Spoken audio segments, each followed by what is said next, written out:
So ito na mga kabatid, ang pinakamainit na balita na ating nasaga po ngayong araw mga kababayan. Nako, Bong Revilla at Jinggoy Estrada mga kabatid, sinampahan na po ng graft at plunder case ng NBI Bulacan. Mga kababayan, ito din po yung kaso nila. No, ito din po yung mga kaso na isinampa sa kanila noon patungkol po mga kabatid sa pork barrel o PDAF, no, na kung saan mga kababayan ay nagresulta po sa kanilang pagkakulong. This time mga kababayan, ito din po ang kaso na isinampa sa kanila ng NBI mga kabatid at related naman ito ngayon, no, patungkol doon sa mga flood control projects ng gobyerno na kung saan kumita di umano ng 25 to 30% na kickback itong dalawang pulpol na senador na ito mga kababayan. At talagang masasabi ko, no, na hindi na po sila nadala, no, sa kanilang pagkakulong noon dahil nagawa pa nilang ulitin uli ngayon mga kababayan yung kanilang ginawang pagnanakaw noon sa kaban ng bayan. Pero bago tayo magpatuloy mga kabatid, huwag niyo po sanang kalimutan na i-like ang ating video para i-share pa po ni YouTube sa iba pang hindi pa nakakapanood. So panoorin muna natin mga kababayan itong bidyong ito, itong balitang ito mga kabatid, at bigyan po natin ng ating personal na opinion at reaksyon. Di na talaga natuto.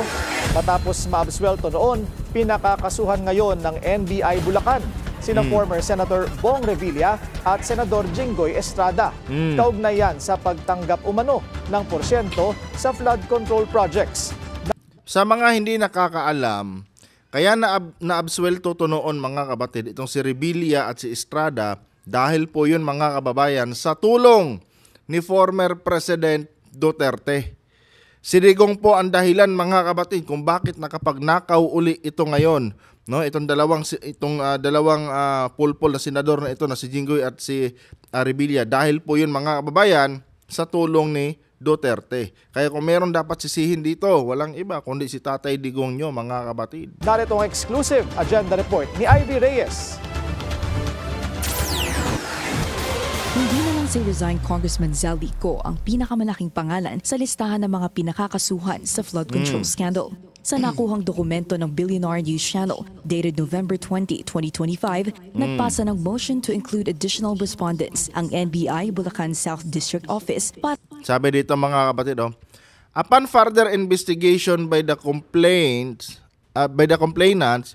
it appears, no, that there is sufficient evidence to charge additional respondent, namely Ramon Bong Revilla Jr. So ibig sabihin mga kababayan, napatunayan po ng NBI mga kabatid, no, na itong si Revilla kumita nga dito sa mga flood control projects ng ating gobyerno. There is sufficient evidence daw mga kababayan para kasuhan itong sila Padilla, itong sila Revilla. Kasama na dito mga kababayan, itong sila Roberto Bernardo, Gerald tawag to Opolencia at si Henry Alcantara, no? Napatunayan mga kabatid na sila po ay nagnakaw sa kaban ng bayan. Hindi na talaga nadala, no, itong si Revilla. Imbis na ituwid yung pagkakamali nila noon, no, at patunayan sa taong bayan ngayon na nagbago na sila, mga kababayan, ang kakapal ng muka. Inulit uli nila mga kabatid yung klase ng pagnanakaw na ginawa nila noon. Inulit uli nila ngayon mga kababayan. Ito ang resulta mga kabatid kapag bumoto kayo ng artista. No, kapag bumoto tayo ng artista, kasi ako bumoto din ako ng artista, isa na nga dyan si Robin Padilla. Ngayon napatunayan na natin mga kababayan na itong mga artista, itong mga aspiring politician na mga artista, wala po talagang magandang gagawin ito mga kapatid kapag sila po ay naiupo, no, sa mga posisyon nila sa gobyerno, tulad dito kay Jinggoy, kay Padilla, kay Revilla, kay Lapid, di ba? Wala talaga mga kababayan. Wala tayong aasahang maganda sa mga hinayupak na ito.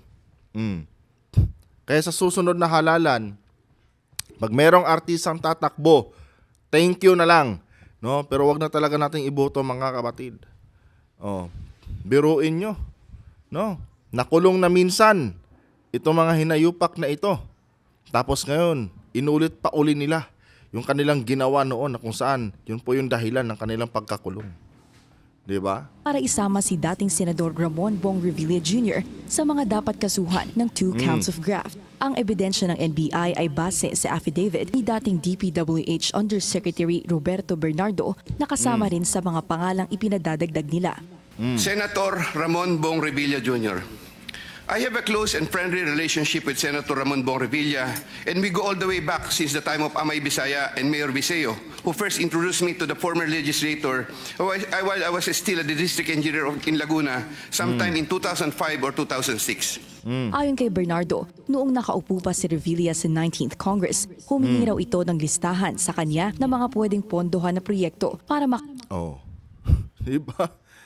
Noong nakaupo pa daw si Revilla, mga kabatid, no? Humingi daw siya kay Bernardo ng mga listahan na pwedeng pondohan, no? Kasi nga mga kababayan, meron siyang interes, no, uli na magnakaw. Oh. Di ba? Mga kabatid, ito ba mga kababayan, no? Ang klase ng mga politiko na ini-endorso ni Tatay Digong nyo. Dahil kay Duterte, mga kabatid, itong mga magnanakaw na ito nakabalik uli sa Senado. Tapos ngayon, ang sisisihin ng mga DDS, si PBBM. Talamak daw ang korupsyon sa administrasyon ni PBBM. Ang tanong, sino ba ang nagpalaya sa mga magnanakaw na ito? Biruin mo yon, no? Statement ni Bernardo, no? Klarong-klaro. Hiningi ni Padilla yung listahan ng mga proyekto na pwedeng pondohan. Popondohan kasi gusto niyang pagkakitaan. Yun po yun, mga kababayan. Congress, humingi raw ito ng listahan sa kanya ng mga pwedeng pondohan na proyekto para makatulong sa kanyang election campaign. Oh, di ba? Para makatulong daw, hiningi niya kay Bernardo yung listahan ng mga proyekto na pwede yung pondohan para makatulong daw sa kanyang pagtakbo uli sa politika, mga kabatid. Nang ibig sabihin nun, may interest talaga siyang kumikback. At yung kickback na yun yung gagamitin niya, mga kababayan, no, sa kanyang pagtakbo. Oh. Kaya ang dami nilang pera tuwing halalan, mga kabatid. Dahil yung pera na yon na kanilang pinapamudmod sa taong bayan, galing pala yon sa nakaw. No? Galing pala yon sa 25% at 30% na kanilang kinita doon sa mga proyekto na kanilang pinunduhan. Alam nyo anong masaklap dito? No? Itong mga hinayupak na mga senador na ito, mga kabatid, no? Pag nakasuhan to, walang maibabalik, hindi ito magbabalik ng pera sa gobyerno, mga kababayan, unlike dito kila Henry Alcantara at dito kay Hernandez, no? Hindi nila gagawin yan. Yung ginagawa ngayon, mga kabatid, nila Bryce Hernandez at ni Henry Alcantara, na kung saan paunti-unting binabalik yung kanilang mga ninakaw. Itong mga to, no? Ang gagawin ng mga ito, mga kapatid, kapag nasampahan ito ng kaso, mag-aapila to, no? Mag-aapila to hanggang sila ay maabsuelto. At pag nangyari yan, no, papalabasin na lang nila sa taong bayan na inosente sila. Yung perang ninakaw nila, mga kapatid, wala na yun. No, good as quits na yun. O, yun ang pinagkaiba, mga kababayan, pag politiko ang nagnakaw. Kasi pag nag-apila sila, mga kababayan, no, ipagdidiinan talaga nila na inosente sila. 'Di ba? Yun yung magiging argumento nito. Dahil pagka nagbalik sila ng pera, mga kabatid, nangangahulugan yan na guilty sila. So ang gagawin nila ngayon, no, para hindi masira yung kanilang reputasyon kuno, no, iaapila nila. Ito din yung ginawa nila, mga kabatid, noong nakaraan. Kung matatandaan nyo, noong nakulong sila dahil sa pork barrel. Inapila nila ng inapila sa panahon ni Duterte. Oh, noong kampanya na, pinangalandakan pa nila, no, na marami na daw ang gustong sumira sa kanilang pangalan, ngunit lumabas din daw ang katotohanan na inosente sila. Kaya karapat dapat daw silang iboto, mga kababayan, ang kakapal ng mukha nitong mga hinayupak na ito. Ganon ang gagawin ng mga tarantadong to, mga kapatid. Hindi nila ibabalik yung mga perang ninakaw nila galing sa kaban ng bayan. I-justify pa nila yung mga sarili nila na mga inosente kuno. 25% umano ang hininging commitment ni Revilla sa kanya. 6 na cardboard boxes na may hindi bababa sa 20 million pesos at isang paper bag na may 5 million pesos ang itinurn over umano ni Bernardo kay Revilla. Grabe, Absuelto sa plunder case si Revilla noong 2018 kaugnay ng pork barrel scam. Ang Naabsuelto dahil backer nila si Duterte. No? Si presidente na mismo, si Tatay Digong na mismo ang tumutulong sa kanila, mga kababayan. Kaya sila naabsuelto. Ngayon, mga kapatid, malinaw na sa akin kung bakit suportado nitong mga pulpol na senador na ito, no, yung pag-dismiss sa impeachment ni Sara Duterte. Bakit kamo? Kasi nga, mga kababayan, umaasa itong mga lintik na to na kapag nabulgar itong baho nila, mga kapatid, sa flood control, umaasa sila na gagawin din ni Sara Duterte sa kanila yung ginawa noon ni former President Duterte, no, na kung saan itinulungan silang makalaya. Kaya pabor silang i-dismiss ang kaso ni Sara Duterte, yung impeachment ni Sara Duterte, dahil, mga kababayan, no, inaasahan na nila na matutulungan din sila ni Sara Duterte kapag sila naman ang nalagay uli sa kulungan.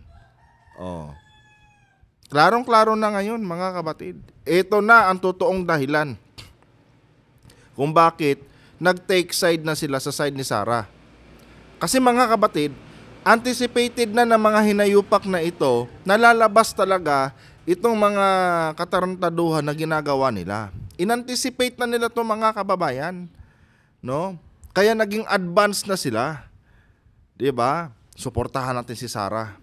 Kasi si Vice President Sara Duterte, pag nanalo yan sa 2028 at nakulong tayo dahil dito sa ginagawa natin ito na illegal, no, matutulungan tayo niyan. Ganun yun, mga kapatid.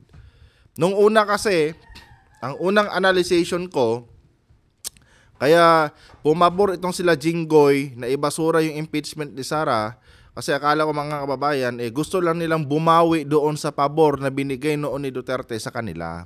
Yun pala, mga kapatid, ito pala ang pinakarason, no? Ito pala ang pinakadahilan kung bakit pumapabor sila na i-dismiss ang impeachment ni Sara. In preparation para pala yun, mga kababayan, sa case na kakaharapin nila. Alam na nila, Jingo, yan na hindi nila maitatago yan sa publiko at sisingaw yung baho nilang yan, mga kapatid. Kaya naging advanced na lang sila, no? And malas lang nila, mga kababayan. Bakit kamo? Wala kasing assurance, mga kapatid, na mananalo si Sara sa 2028. At kapag minalas-malas nga si Sara sa 2028, mga kapatid, nako, mabubulok sa kulungan itong dalawang senador na ito, no? Mabubulok talaga. Sa lahat ng mga prospect na tatakbong presidente sa 2028, mga kababayan, tanging si Sara Duterte lang ang nakikita ko na pwede nilang lapitan, no? At pag natalo nga si Sara, mga kapatid, wala na, no? Game over na, mga kababayan, itong dalawang korap na senador na ito. Co-accused noon ni Revilla na si Senador Jinggoy Estrada, pinasasampahan din ng patong-patong na kaso ng NBI. Ayon sa NBI, ang personal relationship ni Estrada at Revilla ay malaking factor sa kung paano sila nagkaroon ng linya pagdating sa kickbackan. Basehan din ng NBI ang affidavit ni Bernardo na matagal na rin silang magkakilala ni Estrada at 2010 pa lang, binabakapan na raw siya nito para maging regional director. Ilan pa sa mga pangalan sa dokumento ay sina former DPWH Secretary Manuel Bonoan, dating Undersecretaries Bernardo at Catalina Cabral, dating Regional Director Gerard Opulencia at dating District Engineer Henry Alcantara. Ito mga DDS na ito, kung makatira kay PBBM, akala mo, alam na alam talaga nila yung buong kwento, no? O ngayon, mga DDS, paano nyo ipapaliwanag to? Yung pinalaya ni Tatay Digong nyo na mga magnanakaw, eto, kinakasuhan na uli ngayon ng kaparehong kaso kung bakit sila nakulong noon. Sino ang sisisihin nyo dito? Si President BBM? Kasalanan ba ni Presidente Marcos? No? Kung bakit nakalaya itong mga magnanakaw na ito? Kasalanan to ni Digong, hindi to kasalanan ng Presidente.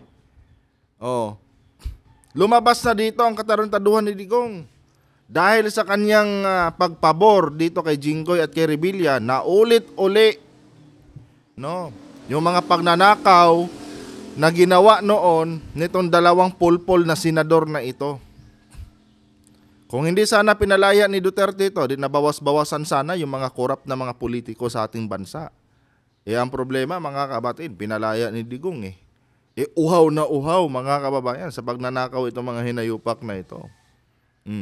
Kaya ngayon, nilubos-lubos nila. Ang lalaki ng kinikbak nila, mga kabatid, biruin nyo yun, bilyon. No? Bilyon po, mga kababayan, yung pondo na inilagak doon, mga kabatid, no, sa mga flood control project sa Bulacan. Ganong kalaki, mga kababayan. Yung kinita ng mga hinayupak na ito, daan-daang milyon din. Biruin mo, 25 to 30% ang kukunin mo. Ilang daang milyon yon, 'di ba? Mga kabatid, dapat itong darating na halalan, no? Mag-isip-isip na po tayo, mga kababayan, no? Pumalpak na tayo noong 2022, noong iboto natin itong mga hinayupak na to. Well, ako, hindi ko naman binoto itong si Jinggoy Ang binoto ko lang si Padilla, aminado ako doon. Dahil akala ko, matino. No? Pero ngayon, mga kababayan, we've learned our lessons, mga kabatid, from 2022 national election. And nakita na natin ang epekto ng pagboto ng mga artista, no, para manungkulan sa ating gobyerno. Itong dalawang to, imbis ituwid nila yung kanilang pagkakamali noon, mga kababayan, inulit pa talaga. Pinatunayan lang talaga nila, mga kabatid, na kapag artista ka, no, wala ka talagang kwenta na maging public servant. At yun na nga, ang mas worst dito, kapag ito ay nasampahan ng kaso at naikulong, wala tayong aasahan na ibabalik na pera galing sa mga bulsa nito mga hayop na to, mga kabatid. Bakit kamo? Siyempre, ida-justify nila yung kanilang mga sarili na inosente sila. Mag-aapila to, mga kababayan. No? Kagaya nung ginawa nila noong nakaraan. 'Di ba? Ginustify nila yung kanilang mga sarili. Nag-apila sila. Alam nilang suportado sila ng Presidente Duterte. Si Digong naman, mga kabatid, siyempre, gusto din niyang kumita siguro. Pinakawalan niya yung mga buhaya. Wala, mga kabatid. Hindi magbabago ang sistema ng ating bansa, no, hanggat tumatanggap tayo ng pera galing sa mga politiko. Alam nyo, hindi naman talaga totally politiko lang ang problema sa ating bansa, kundi yung sistema na mismo. No, yung sistema tuwing halalan. At ano yon? Tuwing halalan kasi, mga kababayan, no, tumatanggap tayo kapag malaki ang bigayan. 'Di ba? Kaya nitong darating na halalan sa 2028, mga kabatid, mag-isip-isip po kayo. No? Kayo, especially itong mga DDS. Reklamo ng reklamo kayo about corruption. Boto ng boto naman kayo ng mga korap. Di ba? I'm sure itong sila Jinggoy, binoto nyo to . Wag nyong itakwil tong sila Jinggoy, no? Itong mga DDS, wag nyong itakwil yan dahil si Tatay Digong nyo ang nagpalaya niyan. Suportado niyan si Tatay Digong nyo. Kaya wag nyo talagang sabihin na walang kinalaman si Tatay Digong dyan. No? Dahil si Tatay Digong nyo mismo ang naglabas nito sa hawla nila. Gutom na gutom. Ayun. Anyway guys, hanggang dito na lang po itong video natin, mga kabatid. Kung nagustuhan nyo po ang ating talakayan ngayon, huwag kalimutan na i-like ang ating video para i-share pa po ni YouTube sa iba pang hindi pa nakakapanood, at iwan na rin kayo dyan, mga kababayan, ng inyong mga personal na opinion. And uulitin ko, mga kabatid, lahat ng sinasabi ko dito ay personal na opinion ko lamang at hindi ito sumasalamin sa opinion ng mga eksperto at hindi ko rin sinasabi sa inyo na dapat nyo akong paniwalaan. Ngayon, kung agree kayo sa sinasabi ko dito, then good. Pag hindi naman, nire-respeto po natin bawat opinion nyo mga kapatid. Hanggang dito na lang. Adios.